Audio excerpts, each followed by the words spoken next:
m'appelle Sophie, je vais avoir 50 ans dans quelques jours. En avril 2024, donc on a diagnostiqué un cancer du sein. D'abord, on se prend évidemment un mur, à titre personnel, mais aussi toute la famille. Mais très vite, on est un peu dans le rail du soin et la vie continue. Et puis on a l'impression que quand on va avoir terminé les soins, et ben voilà, la maladie sera derrière nous. Et puis en fait, on se rend compte assez rapidement que ça va, mais ça va pas.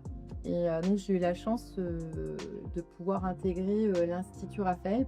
Et alors que je pensais que j'allais bien, je me suis rendu compte qu'en fait j'avais besoin d'aide. J'ai souvent tendance à dire que les médecins m'ont guéri, mais que l'Institut Raphaël m'a sauvée parce que j'étais complètement en train de perdre pied. J'ai 48 ans. En octobre, on m'a décelé un cancer du sein. Comme je suis célibataire, quand on rentre à la maison, quand après on fait des soins, on se retrouve seul. Je suis toujours occupée des autres, mais jamais de moi.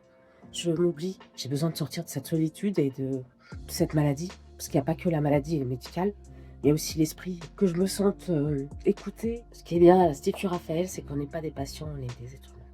C'est vrai que quand on est soigné pour un cancer et en particulier un cancer du sein, on oublie un petit peu qu'on est une femme, on devient vite une patiente. Moi qui suis pas quelqu'un qui avait l'habitude de prendre soin de moi, j'ai pu bénéficier de massages et aussi de conseils en maquillage, ce qui a été essentiel pour me réapproprier mon corps et puis de me réapproprier mon image et donc mon estime en moi et la confiance et puis l'envie d'avancer.